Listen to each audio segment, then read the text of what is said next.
तो कार्यक्रम में परम पूजनीय सरसंघ चालक मोहन राव भागवत जी के मुख्य आतिथ्य और मुख्य वक्तृत्व रहेगा।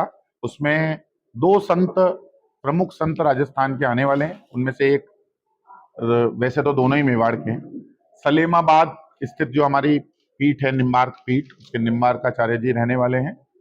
और एक अपने सूरज कुंड वाले हम सभी परिचित हैं, अवधेशानंद जी महाराज, उसमें रहने वाले हैं। कार्यक्रम के क्रम में एक हमने विशेष प्रकार के कुछ आयोजन किए हैं। एक हल्दी घाटी को लेकर एक छोटी फिल्म बनाई है, उस हल्दी घाटी फिल्म का भी प्रदर्शन वहां किया जाएगा। उस हल्दी घाटी फिल्म का पोस्टर विमोचन 14 तारीख को किया जाएगा। 15 तारीख को इस हल्दी घाटी और अन्य विषयों को लेकर प्रदर्शनी के बारे में भी बताया है, वो प्रदर्शनी का भी उद्घाटन होगा। और 16 तारीख को हम हर वर्ष महाराणा प्रताप जयंती पर दुग्धाभिषेक करते हैं। अपनी जो प्रताप गौरव केंद्र स्थित मूर्ति है 57 फीट ऊंची, इस बार वह दुग्धाभिषेक का कार्यक्रम 16 तारीख को शाम को रहेगा। तो आप सब लोग उसमें भी सादर आमंत्रित हैं। तो 16 तारीख को वो दुग्धाभिषेक होगा और 17 के कार्यक्रम की जानकारी हमने दी है। आगामी 17 जून को 18 जून को हल्दीघाटी विजय दिवस है, उसके एक दिन पूर्व, ताकि लोगों को उस दिन यह विमर्श स्थापित हो जाए दिमाग में। 17 जून को, और उस दिन संयोग से महाराणा प्रताप की जयंती भी है, तो महाराणा प्रताप की जयंती जो तिथि से है, उस दिन एक यहाँ भव्य कार्यक्रम होगा जिसमें 20 से 35 हजार तक लोगों के आने की, पूरे दक्षिण राजस्थान से, उदयपुर, राजसमंद, चित्तौड़, भीलवाड़ा, डूंगरपुर, बांसवाड़ा आदि क्षेत्रों से आने की संभावना है। और समाज के प्रबुद्ध जन, समाज के प्रमुख जन, और वे सभी यहाँ आएंगे, जिससे यह विमर्श परिवर्तन होगा और पूजनीय सरसंघ चालक जी के उद्बोधन का देश भर में प्रभाव जाएगा, अंतर्राष्ट्रीय स्तर पर भी जाएगा। यह एक अंतर्राष्ट्रीय विमर्श स्थापित हो सकेगा। हल्दी घाटी 60 चतुर्शती समारोह 450वां वर्ष विजय दिवस के रूप में जो 17 जून को यहाँ गांधी ग्राउंड में मनाया जा रहा है, इसके लिए विशेष तैयारियां की गई हैं, क्योंकि विशेष लोग यहाँ पे आ रहे हैं इस विमर्श को स्थापित करने।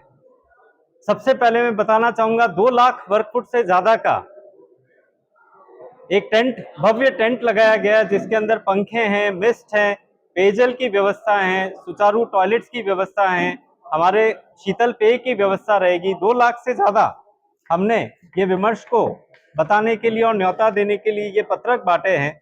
पूरे मेवाड़ और राजस्थान से अति विशिष्ट लोग और कुछ प्रमुख लोग, प्रबुद्ध लोग पूरे देश भर से इसमें भाग लेंगे। 20 से ज्यादा समितियां इसमें महीने भर पहले से कार्य कर रही है, जिसमें हजारों से ज्यादा स्वयंसेवक इसमें लगे हुए हैं। इसकी जो पार्किंग की व्यवस्था है वो भी उतनी भव्य और अद्वितीय है। हमने 2 पार्किंग स्थल बाहर से आने वाले आगंतुकों के लिए रखे हैं। उसमें एक प्रमुखता से विद्या भवन और दूसरा हमारा फतेह स्कूल है। 500 से ज्यादा बसों की हमें अनुमान है कि यहाँ पे आएंगी।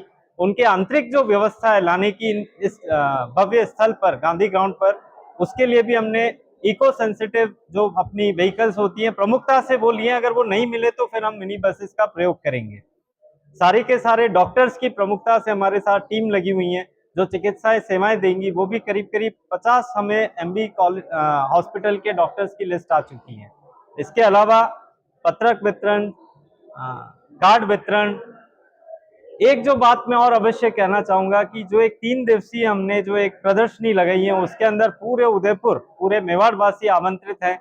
इसके अंदर मेवाड़ के शौर्य की गाथा, महाराणा प्रताप जी के शौर्य की गाथाएं एवं 50 से ज्यादा हमारे चित्रकारों, देश के ख्यातनाम चित्रकारों द्वारा जो चित्र बनाए गए हैं वीर रस पर, उनको भी प्रदर्शित किया जाएगा। हमारे यहाँ सद साहित्य प्रमुखता से उपलब्ध रहेगा, जिसको लोग बहुत ही न्यूनतम शुल्क पर खरीद कर हमारे मेवाड़ की जो वीर पृष्ठभूमि है उसको और गौरवान्वित करेंगे।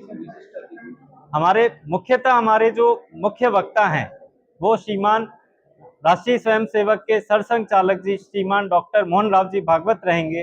साथ में कुछ केंद्रीय मंत्री और हमारे मुख्यमंत्री साहब, और हमने कई जनों को जो हमने निमंत्रण कार्ड दिए हैं, तो उनकी भी सूचनाएं हमारे पास लगातार आ रही हैं, लेकिन वो एडमिनिस्ट्रेशन के पास पहले आएंगी, हमारे पास बाद में। लेकिन हमने सूचनाएं सारे केंद्रीय मंत्रियों को, राजस्थान के सारे मंत्री परिषद को, एमएलए को दी हैं।